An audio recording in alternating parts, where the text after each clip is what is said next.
Hi friends, today we're diving back into, let me get the palettes, Mineralscapes from Byredo and Industrial 2.0 from Isamaya Beauty. I love to combine eyeshadow palettes, albeit I know not as interesting as new eyeshadow palette reviews. I pick and choose as the releases come and go. However, I do love to highlight eyeshadow palettes that we already own.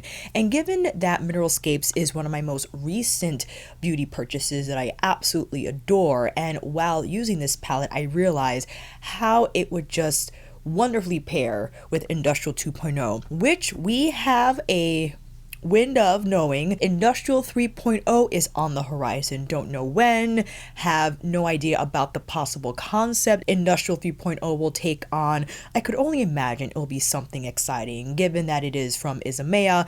And funny, Isamaya was the beauty director or the beauty consultant, I don't exactly know the correct title, for Byredo before Lucia came into that role. Lucia was responsible for Mineralscapes, and funny, when looking into Industrial 2.0, it basically takes on the same colors as you find here on the stones. Don't you think? It's tough to see from the chrome reflectivity, but isn't that funny? Like, this color here kind of matches what that stone is doing, and the more mint is kind of matching up with what's going on here.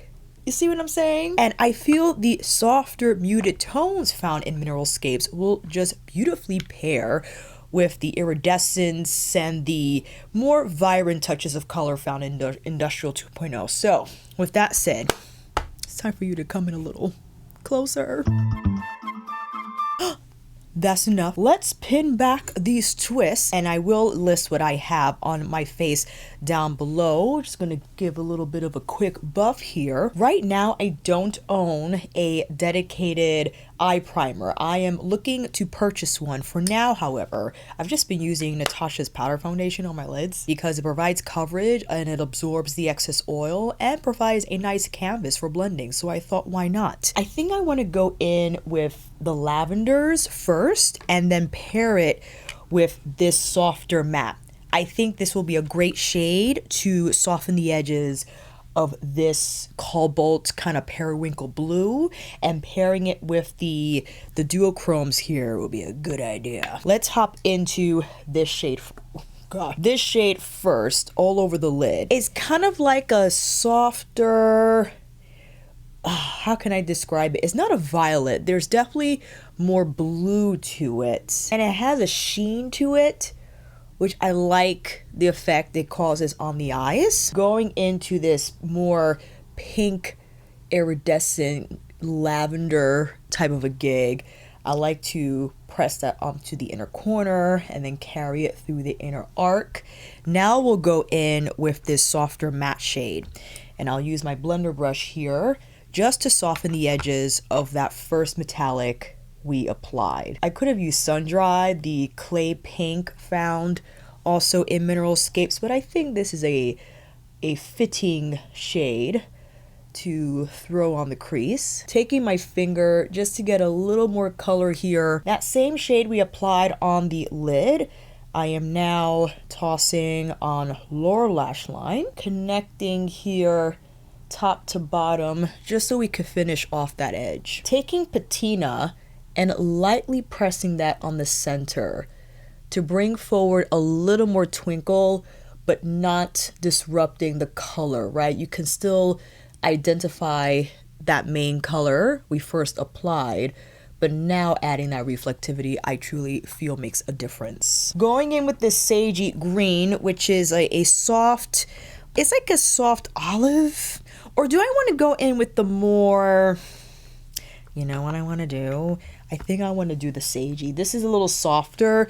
It has a little more, doesn't have as much gold in there. It's almost like khaki-ish versus antique gold. I'll start off with that shade on the lid, on the center of the lid, because I want to go in with a more lime tinted shade from Industrial 2.0.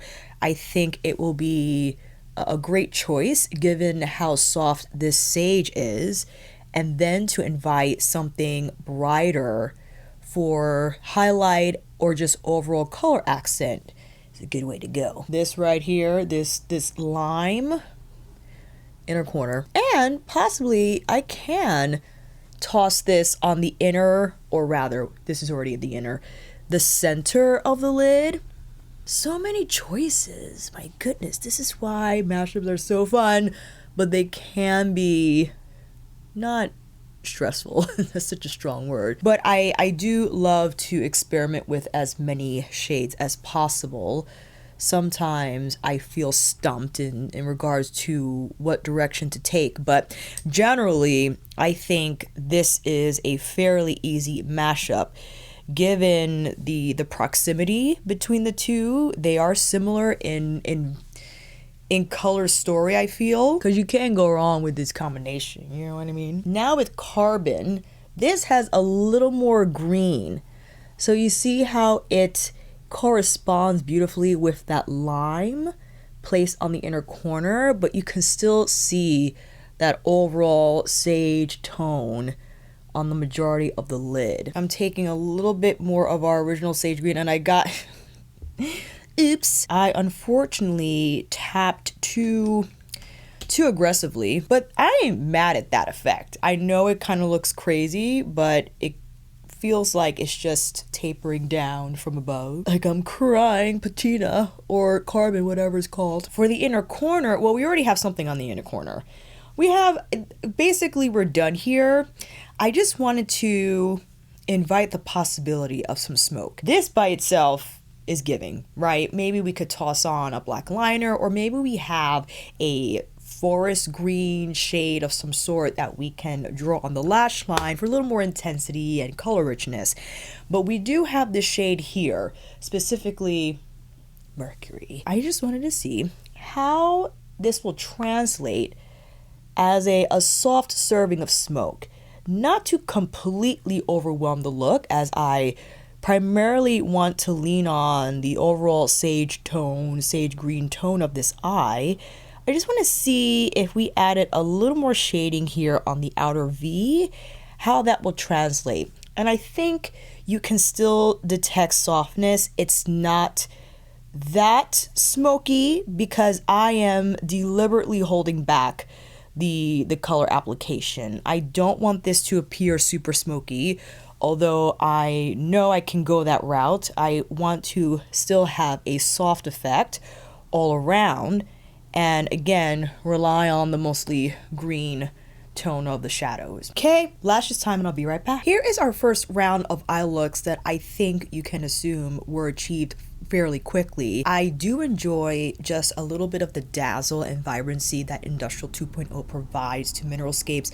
Not that Mineralscapes needs that, because I have expressed in my review video and during my April favorites that the reason why I love Mineralscapes is its subtlety, but also despite the colors appearing more muted and subdued, there is a character to it where those shades are just beautifully done. Sure, they don't pop as much as what I applied here from Industrial 2.0, but I like that because that lends opportunity to then invite other palettes into the mix if you wanted to mix and match, since ultimately I feel that is the goal with owning so many makeup products, specifically eyeshadow palettes, which I understand is great to have an eyeshadow palette that can offer all those options, but I like to cocktail, as you could probably tell if you haven't already. Round one is done. Let's go into round two. Maybe we can get into the blues.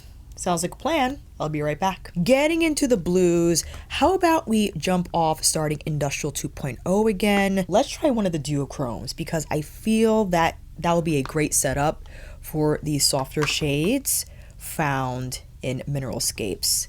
And one of the reasons why I just adore Industrial 2.0 is the ease of use. You can plop on any of these shades as one and done. And see, because of the duochrome, you have that lime iridescent flip from one end and giving you more of that reddish, I guess you would say coppery flip of a color. I'm tossing that on the entire lid just to have the majority on. And Mineralscapes, what can we rely on from Mineralscapes? Well, we could do the clay. We could also khaki. Maybe this is a little tricky because this is so warm, but it's okay, we can figure. I think I'll throw on the matte. Hello, so many things on this table. Let's throw on this matte, right? See what happens. I don't have to overwhelm the iridescent shade with the color. It's merely to soften the edges and maybe bring them out a touch. Yeah?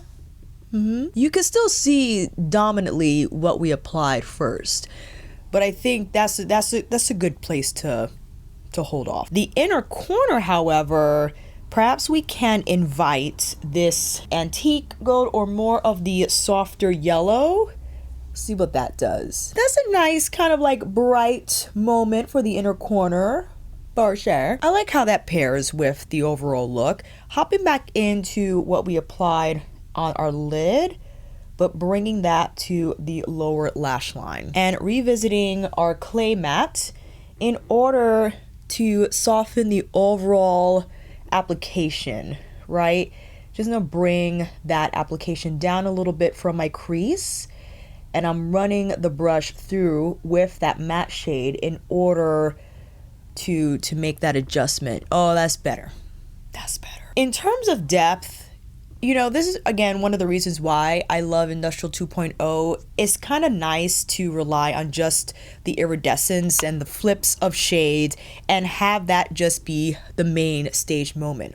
Although I do understand where you would feel inclined to apply something else on the outer corner to create contrast, but I think this is good.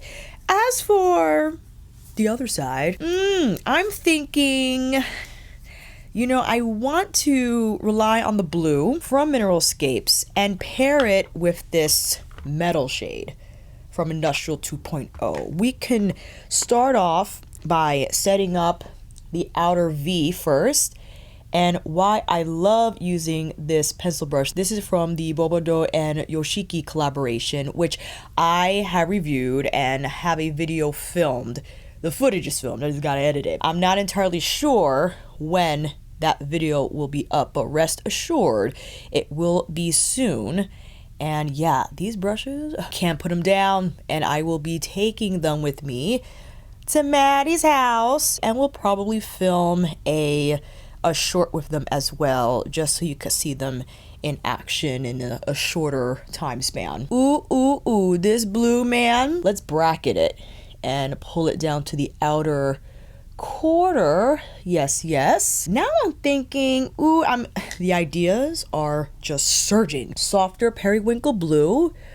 Not quite on the entire lid, as I want to reserve some space for that shade Industrial, right? I'm tapping more so on the border of that darker teal, majority of the mobile lid. Now going in with this guy, okay? Now this is a little tighter packed in terms of texture, and it reminds me of this shade here. I feel they're in the similar taupe type of a family, but I just enjoy the sparkle factor from this shade here, and I think it pairs wonderfully with the blues. That softer blue we applied on the center, I am now bringing to the lower lash line. And why not? One of my favorite opportunities to invite a different shade.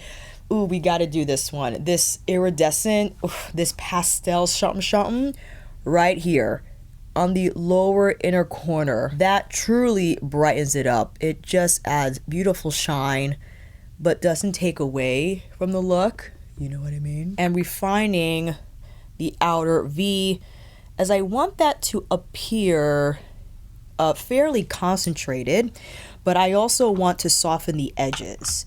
So hopping in with a shader brush to finesse, not necessarily adding product, as I just want to blur the blend here so it can appear more diffused. All right, round 2 is done.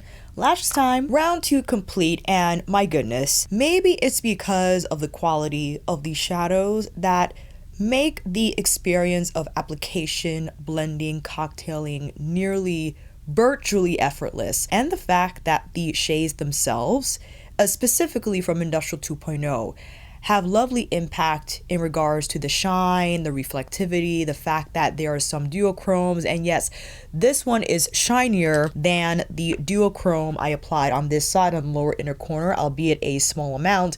This one here, it's more of a burnished finish. It doesn't have that same reflectivity that's found, let's say, here, right? This has less color, this more color, but it has a different effect on the eyes, which is totally fine. But the consistency of the shadows, overall soft, make them fairly easy to blend and to layer, where the end result doesn't feel or appear heavy on the eyelids, which I think is an issue, especially if you deal with lid texture and moving skin. These powder formulas envelop the skin in a way that almost is like a veil of color, like a fabric of color, but still delivers color intensity, shine, sparkle without the grittiness and the texture. I think it's time for us to roll into our last demo, and ideas are rotating. I'll figure out what I would like to touch on for our last demo. Before that, let's take this off and I'll be right back. Last demo, let's go. Maybe we can do something more pink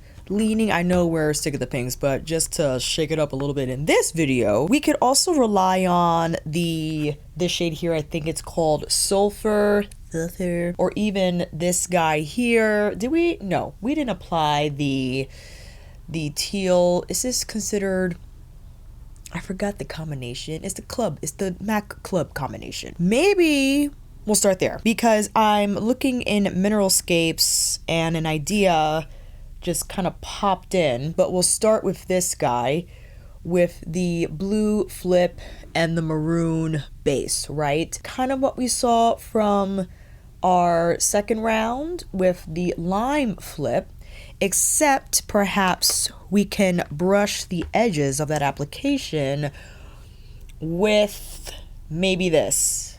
That could be something, just to see what can emerge from this combination, because I wanted to get a little shading going on the outer corner, bring that through the crease while still having that duochrome mainly dominate the lid, right? And I do not object placing shiny textures through the crease. I know that is like, maybe not anymore, but in the heights of beauty YouTube was often seen as a no, because the crease was primarily made for mattes. But shiny shades through the crease, I think, are fun, and also allows a person to rely on just one shade, where they don't have to keep digging around and applying 1,000 mattes. They can just use one shade, blend the edges, and be done. What we can do, however, is soften the edges, and that can be accomplished by, I'm just looking here, my apologies, a fluffy brush, no product, and just whipping the edges, right? And that's going to soften the blend, make it appear a little more gradient in nature. And I just think that's lovely. Look at that shine. Incredible. For the inner corner, however, perhaps now using, I think, you know what? I just want to combine each and every possible combination. Now, this is very flaky, all right? This is flaky achy. I think it would have performed better where there was a base color first, but it's okay, because the flakes melt. Since I had residue eye makeup remover on that portion, it's kind of serving as almost like mother's artistry pen, if you will. It's making the flakes melt together and giving us that fiery dose of highlights. And now applying, what did I do on this side? Oh, that's why. I have residue from the last round where we had the blue on the outer corner. I'm just placing a little more of this violet metallic from Mineralscapes on the edge just to finish it off. Now this side, I think I would like to rely on Industrial 2.0 for accent moments, as I primarily would like to just use the Mineralscape rose gold metallic here, on the majority of my eye. And I'm using my finger to tap around. I'll go in with a fluffy brush to then bring our matte clay shade through the crease. Fairly easy, right? So this is a softer approach to what we've previously done. And I'll also grab a shader brush to bring this same, well, that's a little too big of a shader. Here we go, my weasel brush. Let's just pull that metallic shade under the lash line in the same fashion. Oh, I have leftover blue on the lashes. It's okay. Now I would like to use this guy here with my shadow liner brush to create a smoky, I don't know if I want to do a wing so much as I just want to introduce a different shade here. Something with a little more depth where I think pairs well with what we have going on the lid. And maybe I'm always tempted to take it to a wing. I don't know why.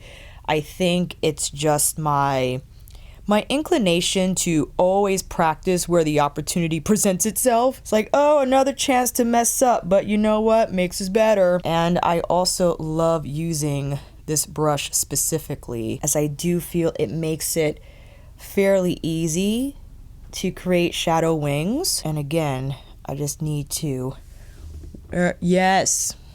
And this side is tougher because I have to cross my arm, and I don't feel I'm as precise as I am with the other side. But that's not too bad. I probably took it out too far. It's okay. Now for the inner corner. You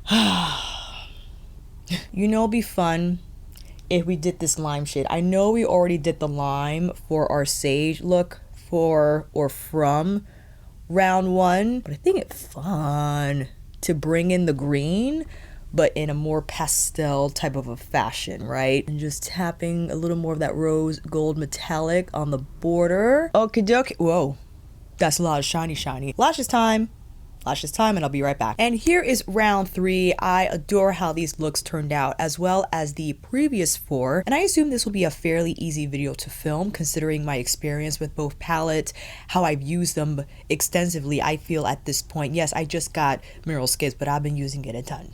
Okay, as well as Industrial 2.0, and the way they work with each other, how the textures blend together easily, the textures cocktail in a soft manner. I didn't have to be here for ages blending. As you saw, the shadows practically blend themselves. Some of them, yes, some of the metallics in Mineralscapes and Industrial 2.0 are a little tighter, and you do need to move those pigments more than, let's say, the softer matte or the softer iridescent shades. Overall though, I mean, the fact that I have different shades on my eyes, but it doesn't appear crazy in your face. And when I say that, I compare these looks here to the ones I used to do when I just started filming beauty YouTube, teaching class with like a full glam face and eyeshadow looks that were just a lot more impactful. They were a little more glam heavy, and I still consider these looks glamorous, but they're a little more soft. They're a little more approachable, I feel, without being boring in my eyes, because boring is subjective, really depends on who you're speaking to, because everyone has a different lens of boring. I feel I have a lot of pizzazz going on with these eyes, but despite the pizzazz, it's sophisticated, it's elegant, and not neutral, right? I didn't use, maybe with the exception of this shade here, the clay shade, but I didn't use any neutral browns or mauves or what have you. Khaki, olive, blue, teal, periwinkle, pastels, iridescent duochromes, flaky shades. I mean, we were not in the neutral zone. Despite that, the looks that emerged from this mashup, I still feel are soft and everyday. Again, that's through my lens. Compared to eye looks I've done in the past, compared to palettes that I have in my collection, you can't go wrong with this combination. And I truly hope that you feel compelled to cocktail more, to experiment more, especially that you have Mineralscapes, because many of you have purchased it, and I would love for you to play with Industrial 2.0 or any shadow palette or singles that you have that liken to what's found here in Industrial 2.0 because it is a lot of fun to pair these types of shades with colors found in Mineralscapes. So hopefully you'll keep me updated on that. I will see you down in those comments, fam. And until then, that is a wrap. Thank you all so much for watching. I hope this video helped. And if you like this video, please give it a thumbs up or maybe consider subscribing to my channel. And until then, I will see you in here again with another review tutorial, eyeshadow palette mashup video, or Viseart ranking that's coming up next. Take care, and I will see you again soon.